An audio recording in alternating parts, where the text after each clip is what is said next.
Support for this W Media special interview with Sheriff Bobby Kimbrough is presented by the Peanutman. Now you can order and we ship anywhere in the United States.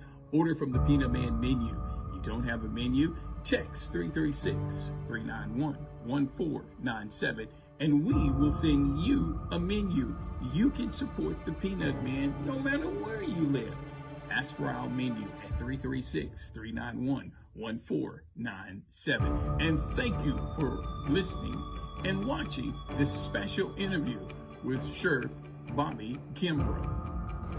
Hello and welcome to a very special interview from W Media. We are inside of the Law Enforcement Detention Center with the Sheriff Bobby Kimbrough. First, Sheriff, let me say thank you for the opportunity. Me being the Peanutman, walking the streets of Winston-Salem for over 20 years, I've always wanted to get on the inside, to let folk know on the outside, the rumors, the street talk, it stops when we get here. And so thank you and to your team for allowing me the opportunity. Tell me where we are for folk who like, well, what is a detention center? Well, first of all, Joe, I want to thank you for being a true voice on the streets, a true voice of truth. And I appreciate you for what you do in the community. I've known you all my life. And from childhood, you've always been that dude that spoke truth. So I thank you again for still operating in that place. But to answer your question, where we are, we're in the Forsyth County Detention Center. You're currently on the 6th floor of one of the dorms here in the Forsyth County Detention Center.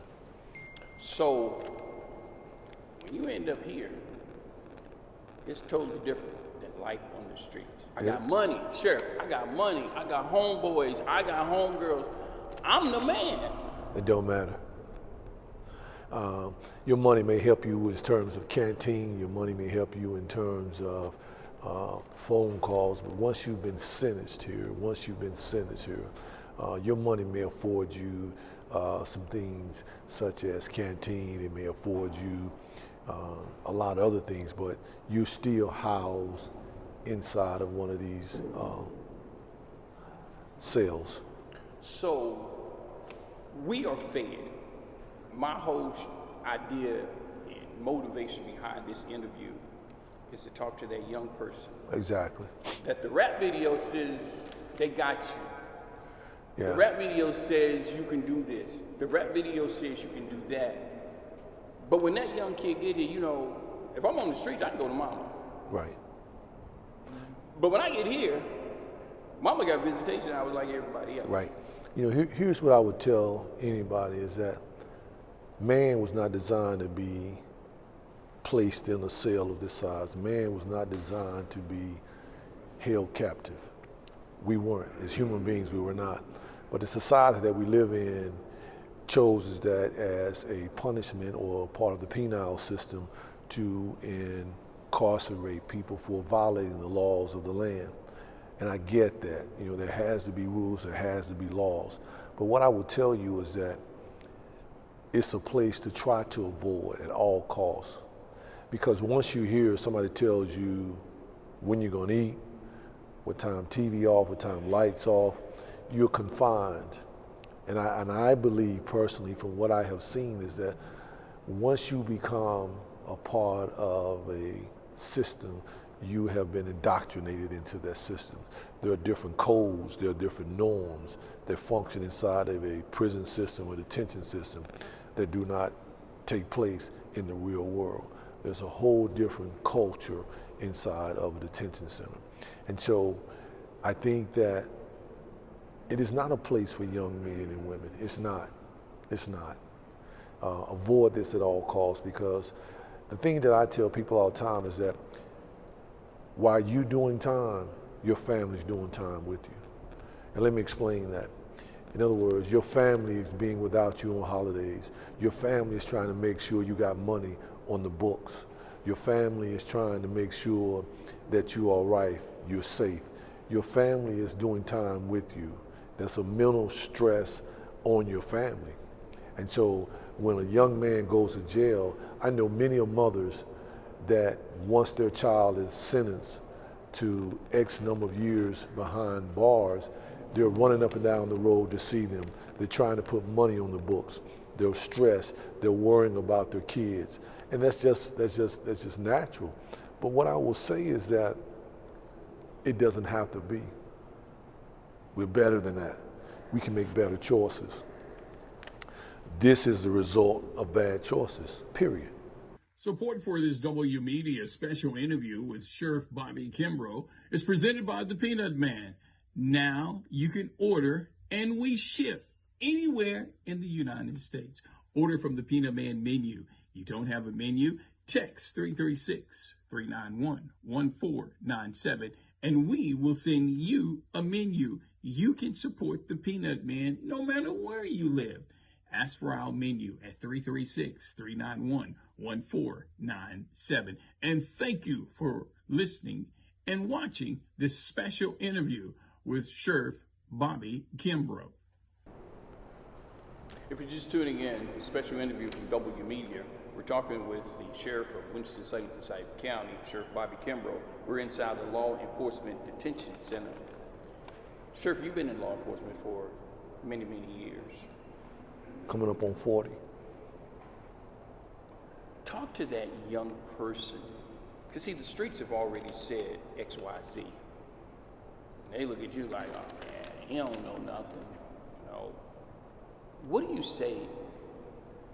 Because as we know, crime and severe crime is going down even on a lower level. You know, I'm pretty sure in y'all feel it's nothing for a 12 or 13-year-old to pop somebody. It's right. But it wasn't always like that. What you nearly 40 years, you've seen just about all there is to see.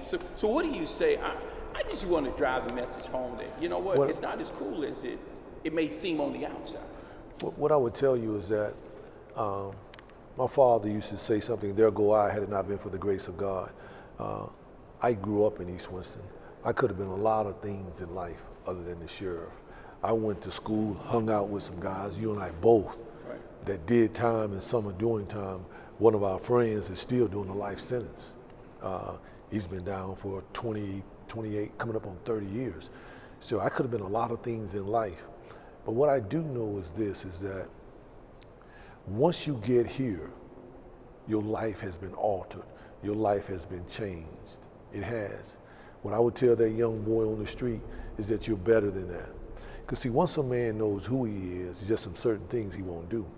Once you know that you're for greatness and you're built for greatness, it's just some things I'm not going to do. And so it doesn't matter that you may be struggling right now. It matters that you might be in a dysfunctional situation right now. But if you just keep in your mind that my destination is always greater than my current situation. And that was one of the things that kept me moving. Even though I grew up in East Winston, I knew that one day I wanted to see things beyond East Winston. And I knew that and I had to believe that because we all have the opportunity to do wrong. We all have had the opportunity to be bad, good, and ugly. But the side of you that you feed the most is the side of you that becomes dominant. And so when you start hanging and feeding yourself negativity, this is a place where you end up at. And I don't wish this on no young man. I don't wish it on no one because while it's not the worst place in life that you could be, because you're still living and you still have hope, but it certainly alters your life. So explain where we are. This is not McDonald's. This is not. It's truly not McDonald's. This is not the Ritz-Carlton. Right. Not the Motel 6. This is what happens. I mean, this is where I'm gonna, I guess, hang out and eat. Because as you said earlier, everything is decided for me. Without question. When I get here. Without question. But I'm the man on the streets. Well, guess what? When you come here, you ain't the man. You may be the man in one of these pods, or they might have here, but the place is controlled by men and women that decide when there's going to be a lockdown, decide when your cell or bunk and everything is going to be checked. I mean, a grown man or a grown woman does not need to be incarcerated. You're better than that. You can make better decisions. You can make better choices. especially our young men. We've got to steer them away from being, these glamour shots of it's glamorous to do time, but that's how you get your credibility by doing time, your street creds. No, that's not the way. We have a population of young black men and women that occupy our prisons to the numbers that are outrageous. You have more men and women in prison across the country than you have in universities, black men and women. That's crazy. You have more black men in prison than you have in colleges around the country. That's crazy.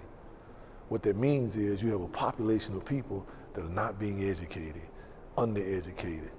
That means that you have a population of people that are not being productive and pushing this society forward. What that means is you have a population of families that are suffering while their children are incarcerated. And once you're confined in a place, it affects you psychologically. It does. It does. So, we're both black men. Of course. You are Sheriff Bobby Kimbrough today. As you said earlier, we both came up and we could have made a lot of different choices. Of course we could have. What, from where you sit right now, because now you, being the sheriff, first African American sheriff in Forsyth County, what do you say? See, the system has said, nah, you can't do this, you can't do that. I'm pretty sure people told you, Bobby Kimbrough, you can't be the sheriff of Forsyth County. They ain't never had no black man for no sheriff. How you gonna be the sheriff of Forsyth County? What did you say when folks stood to your face and told you, and I'm pretty sure somebody over here had, hey, Kimbrough, we can do this, man. We ain't got it. Yeah. You ain't got to worry about trying to be the sheriff. How you gonna be the sheriff anyway? Yeah. So what I would tell them is that my auntie, Ollie Mae Clement, God rest her soul, shared something with me years ago. She always talked about the physical and the spiritual. And she talked about before anything happens, it takes place in the spiritual before it becomes physical. In other words, this building that you're standing in, somebody saw it before it became physical, right? The camera, somebody saw it before it became physical, before it materialized.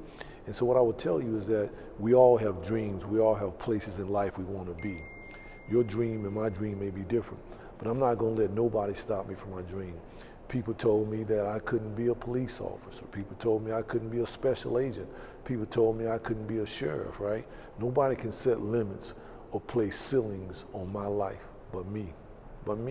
And that's something that I learned at a young age, is that I can be anything I want to be if I'm willing to pay the rent. And I say that because you have to make a conscious and intentional effort every day. We talk about success. People want to be successful. Whatever success may be to you, success is not something that you own. We have a thing that we say, right? You don't own it. You rent success. And the rent is due every day. And every day I have to do something that ensures that I stay in this place, that I keep going in that direction. And I learned that at a young age. And I would tell any young man, I don't care where you come out of, right? Because you can't tell me that a young boy from East Winston done been from the liquor house to the White House and back home to my house. You can't tell me that. So I know if I can do it, anybody can do it. Anybody. Let's walk into one of the Let's residents. go. And I want to, one of the things that strikes me, I've had an opportunity to watch you come up out in the community. You walk the streets of Winston-Salem, folks stop you, you engage people. Of course. I mean, it's totally, I asked your team this morning, I said, does he do this all the time? And you walk from the main office over here to the detention center and people stop you. I walk the block with you, people stop, and you engage people. We're going to talk about the residents here, but just talk about your role to let other people know you can do what you want to do in life, as you said, if you're willing to pay that rent. But talk about just, you walk the streets and talk to folks. So I'm gonna tell you something, man. I'm humbled by the love that people show me. I am, because they don't have to do that. And if people think enough of me, man, and stop and want to talk to me, I'm gonna stop and talk as long as they want to, because I work for the people, man. The people own me. I asked them to support me, and they did. So what kind of clown would I be if I didn't show them the love that they showed me? I love this place, man. I love Winston-Salem. I'm from Winston-Salem. I chose to come back here when I came back from overseas. This is my home, man. And when I'm dead, they're gonna bury me here. I love this place. That's why when people stop and talk to me, I don't care who they are, what they do. Let me tell you something, man. It ain't got nothing to do with what we're doing now. 3 weeks ago, I was having a moment. And so I decided I was gonna go to the cemetery. You know, my mother just passed in November. So I went by the cemetery. So when I pulled up at the cemetery, I was in my personal truck. And when I pulled in there, I saw a group of guys, right? I knew they were in a gang. I knew it. They all had on the same colors and everything. And they were standing up at the grave where my mother is buried, right? And they were drinking. And the grave that they were at was right there close to where my mother's buried. And so when I pulled up, I was a little hesitant about getting out of the car. I was. And so I paused and I got out of my truck. And when I started, they turned and looked at me and took a defensive stance. And in my mind, I was like, oh my goodness. And so what I did was I patted my chest, right? And I did like this. And I kept walking. And they kept watching me. And the closer I got to them, they kept watching me. So I got as close as I am to you, because you know how close the cemeteries, the graves. And I said, brothers, I came to pay my respects to my family, right? And the dude could see the look in my eyes, and he could see that I was, you know, feeling some kind of way. And what he said to me was, right, as I was picking some of the leaves off of my grave, he got down there and helped me. And he said, Kimbrough, he said, we may be on opposite sides, but I got love for you, brother, right? I left that cemetery. I got in my truck, and I sat there, man, and I had tears in my eyes. And what I'm saying is that we all in this life, we come here the same way, through a woman. And we gonna die one day. And here's the thing, brothers, that we gotta live in this place together. And it's my job as the sheriff is to build bridges. It's my job as the sheriff to not just do law enforcement. It's to do things to prevent people from making decisions. Because I had people that kept me on the straight and narrow. I had a guy named Kenny Harrison who was an addict, a heroin addict. I saw him shoot heroin, right? And told me if he ever saw me do anything crazy, right? I was drinking a beer in Bloom Park one day. No, Mad Dog 2020, right? A little stronger than beer. Exactly. And he slapped me and told me every time he saw me with something in my mouth, he was gonna slap me. Wow. Kenny Ray Harrison, that's a fact. They called him Horse, right? But I was fearful of that man. But what I'm saying to you is that I had people in our community, man, that saw something in me and mentored me. And that's why I move like I move. Because there go I had it not been for the grace of God and people around me. But not to get sidetracked, but this right here, this right here is one of the cells. Right here you see is a desk. Right here you see. Sir, this is not my big bed I got at home. Yeah, I promise you it ain't. And if you roll too far, you might roll off. Yeah. Yeah. And this is where you sit, this is where you sleep. Right here. You so know, this is your life. When I here. become a resident here, this is your life. See the calendar where somebody marked their own calendar? Counting days. Counting days. So everything is right here. Right here. There's your desk, there's your toilet, there's your sink. And this is where you spend your time. And if you're lucky, you can climb up there and look out the window. Sheriff, let's go back to the experience that you had, and I want to tie it in. As Sheriff, what do you had a Kenny. Oh yeah. To make sure. Now, what advice would you give? I'll tell you a story. We were at a football game and selling peanuts. Yeah. You know how little when we were young, if you liked a girl, you grab her. Yeah. So this little fella, this stadium is packed. Yeah. Pop Warner game. Yeah. So this little boy, he grabs this girl and he twists her arm. He pushes her against the wall, the fence. I said, hey, don't do that. And he was like, we just playing. I said, I get it, but that's not a good look. He said, well, man, you need to mind your business.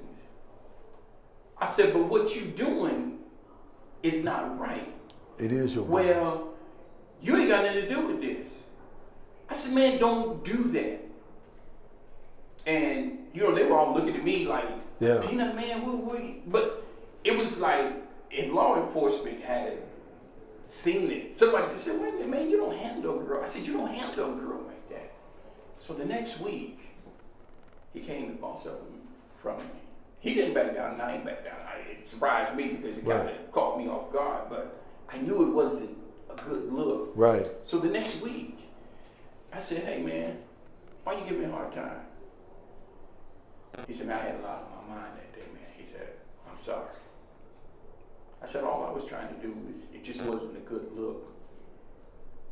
What can we do in particular for our young black boys? We got to be a part of our young black boys' lives, man. We got to meet them where they are and then take them where we want to take them. We can't judge them because we got to go to them and say, listen, let me talk to you. Let me share this with you. We got to show them better so they can do better. We got to spend time with them. We got to have conversations with them, right? Just like you saw that, you say, you did the right thing. Young brother, let me talk to you. Let me holler at you for a second, right? We got to get involved. Every Monday, I teach a class at North Hills Elementary. Every Monday with fourth graders. I have 15 boys that they bring me every Monday that I teach for an hour, 15 minutes, right? You may not be able to do the things that I do, but there's some things that you can do. We gotta get involved in our communities. We gotta be a part of our communities, right? What I challenge folk is next Saturday morning, I'm gonna be at prep at 9 o'clock. We're gonna be picking up papers in the neighborhood, man, picking up trash in the neighborhood. What date on? What's the date? I think that's April the 2nd. April 2nd, next Saturday, a week from tomorrow. Okay. We're gonna be over there from 9 to 12. We're gonna provide refreshments, right? Come and join us. Let's start somewhere. We gotta do something. We gotta start somewhere. We can't sit back and wait for somebody to come rescue us because it ain't gonna happen. We gotta save ourselves. We gotta go back to our own communities. We gotta be a part of it, right? We gotta do that, brother.